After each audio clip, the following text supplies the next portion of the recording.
Nakwenta na. Ang kabuuan ay 12,500 gramo. Kung 770 ang presyo. Nasa mahigit 9,600,000 ang kabuuan. Medyo kulang sa kadalisayan ang gintong ito. Matapos ibawas ang bayad sa pagsusuri at komisyon. Ayos lang ba kung 9,400,000 na lang? CJ, sasabihan ko ang accounting na transfer na ang pera sa iyo. Natanggap na sa Alipay. 110,000, 10,000, 100,000 milyon.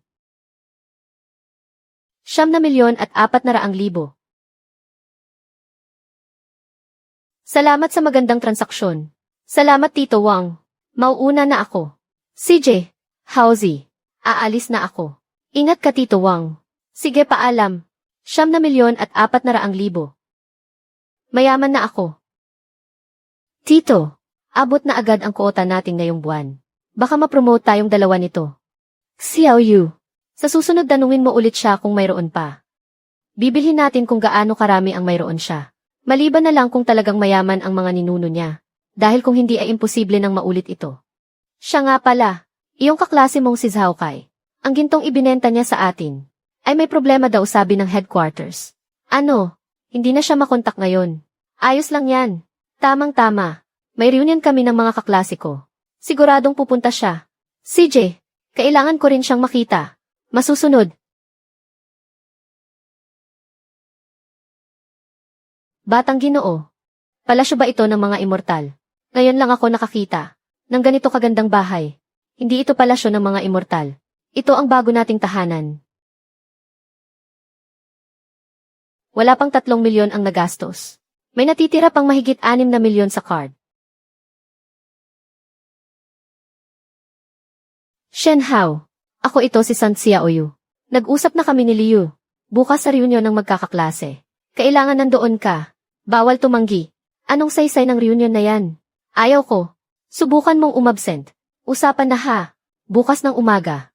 Magkita kita tayo sa Changlong Hotel. Ibababa ko na. Hayaan na nga. Dadadak na naman sila kapag hindi ako pumunta. Pagbibigyan ko na lang. Din si Liu. Xiaoru. Gabi na rin. Magpahinga ka na ng maaga.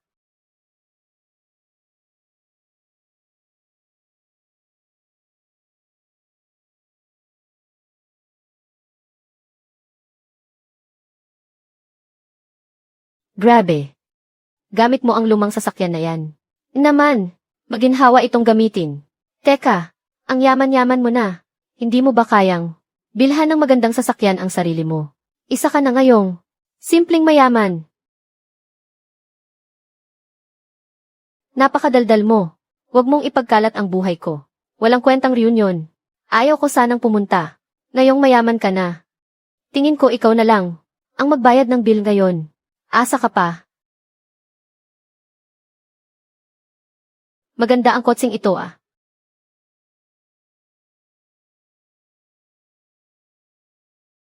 Zhao Kai. Ginoong Zhao. Bilis-bilis. Ang tagal na nating hindi nagkita. Dito. Nandito rin pala kayong dalawa. Halikayo dali. Howzy tara na. Kampay. Upo kayo.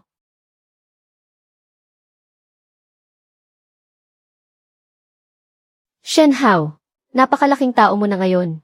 Ilang beses ka naming inimbita, pero hindi ka pumupunta. Bakit ngayon? May oras ka ng pagbigyan kami. Maganda ang grades mo noon, Shen Hao. Anong trabaho mo na ngayon? Kasal ka na ba, Shen Hao? Kanina pa kami naghihintay. Na uminom sa kasal mo. Wala pa. Tungkol dyan. Hindi nyo ba alam na si Shen Hao ay nanliligaw ngayon sa diyosa ng klase natin na si Luxing Yao? Sinagot na ba? Hindi. Mataas ang pamantayan ni Xing Yao. Hindi siya magugustuhan nun. Baka naman si Xing Yao ang hindi bagay kay Ginoong Shen. Sino na naman ang naninira sa akin? Nandito na si Xing Yao. Wala namang naninira sa iyo, Xing Yao. Pinag-uusapan lang namin ang pagiging malapit nyo noon. Ni Ginoong Shen, wag na nating banggitin ang mga nakaraan. Ngayon, mayroon na tayong mas magandang buhay. Hindi ba? Singyaw. Nakakainggit naman. Puro branded ang suot mo. Nasa 60,000 ang bag mo na yan ano. Natalo ng malaki sa sugal. Si Zhao Kai kamakailan. Marami siyang naibentang. Pamana nilang ginto sa amin. Nagbebenta rin siya ng ginto. Pero mukhang may problema sa ibinebenta niya. Pumunta ako sa reunion ngayon para hanapin siya pagkatapos nito. Ginoong Shen, anong malaking negosyo ang pinagkakaabalahan mo ngayon? Ano namang pagkakaabalahan niya? Kumikita lang ng barya-barya. Boss Zhao, ikaw ang talagang abala. Nagnenegosyo rin ng ginto si Haozi. Kumita siya ng 9 na milyon sa pagbenta ng ginto noong nakaraan. Huwag kang maingay. 9 na milyon. Sa akin mismo dumaan ang ginto. Isa ng milyonaryo si Shen Hao. Kayo. Huwag kang ganyan. Shen Hao. Nagnenegosyo rin ako ng ginto. Hindi maliit na halaga.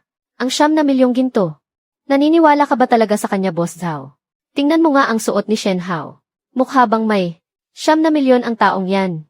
Nagkakampihan lang silang dalawa. Ikaw, tama na. Si Liu, nagbibiro lang. Ang negosyo ko lang talaga ay mga pagkaing malapit ng masira.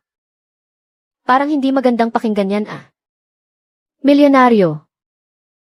Tama na yan. Shen Hao, kapag nakulong ka balang araw, huwag mong sasabihin kilala mo ako ah. Hindi naman pala maganda. Ang lagay mo Shen Hao. Bakit hindi ka na lang pumasok sa trading company ni Boss Zhao at magtrabaho sa kanya? Nga Shen Hao, kapag sumama ka kay Boss Zhao, hindi mo na kailangang kainin ang mga paninda mong malapit ng masira. Tama. Shen Hao, pumunta ka sa kumpanya ko. Bibigyan kita ng mataas na sahod.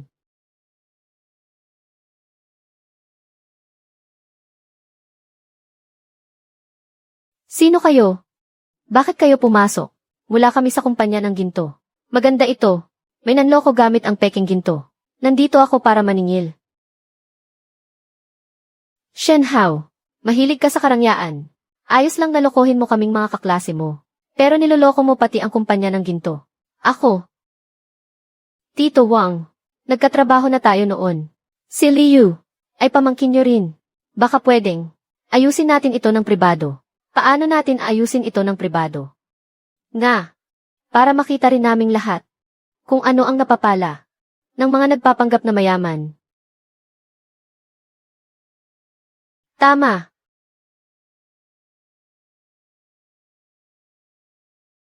Hindi kayo. Mali kayo. Huli. Mali yata ang hinuhuli nyo.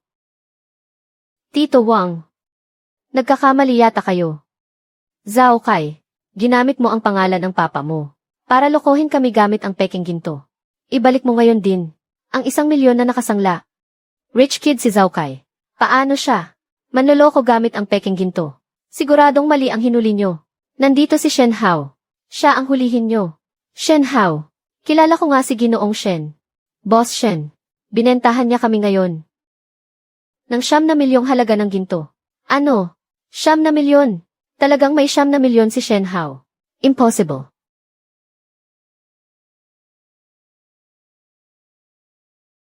Dalhin siya. Bitawan niyo ako. Alam niyo ba kung sino ako? Mali ito. Zhao Kai. Ginoong Shen. Paumanhin talaga. Naistorbo ang pagkain niyo. Ayos lang. Mauna na ako. Kumakain ka pa rin dyan. Bumalik ka na para magtrabaho. Galit na talaga ang boss. CJ, bilisan mo. CJ, kumain lang kayo, mauuna na ako. CJ.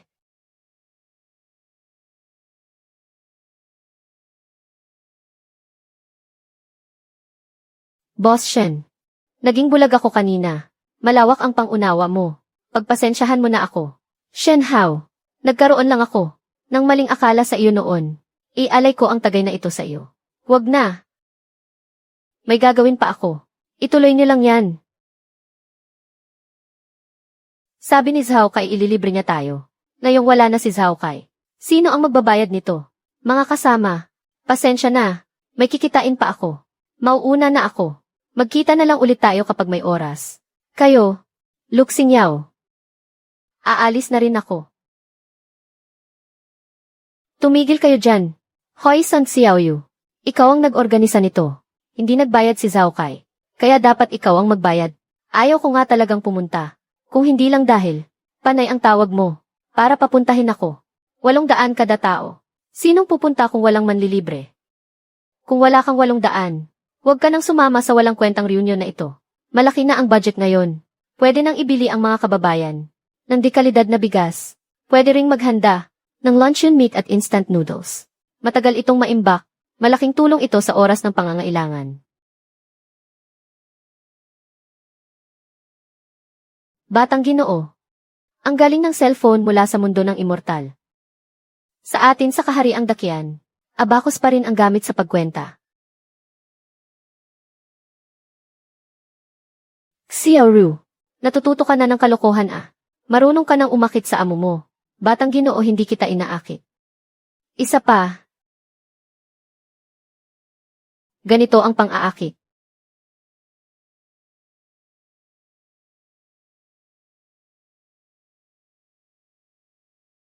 Nariyan ba si Batang Ginoong Shen?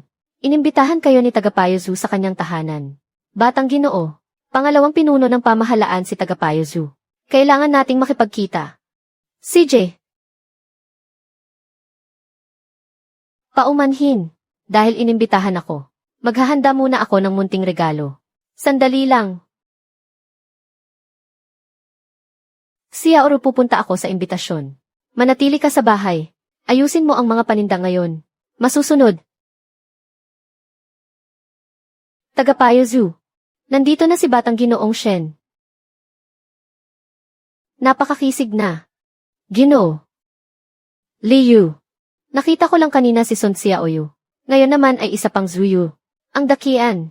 Bakit parang may kakaibang ugnayan sa akin? Bakit kahit saan ay may nakikita akong kakilala? May sinasabi ba kayo, Batang Ginoong Shen? Wala. Ang sabi ko ay masyado kayong mapagbiro, Tagapayo Zhu. Maupo ka.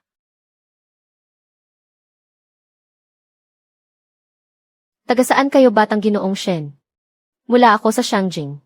Ang paglalakbay kong ito ay lingid sa kaalaman ng pamilya ko. Sana ay huwag itong ipagkalat ni Tagapayo Zhu. Pero nakakahiyamang sabihin. Sa totoo lang, alam na ng pamilya ko na nasa Zhejiang County ako. Ang bigas na puti noong nakaraan ay inihanda ng aming katiwala. Mabuti kung gayon. Tagapayo Zhu. Munting regalo. Tanggapin niyo sana. Ano ito? Langis ng linga. Buksan niyo at tingnan.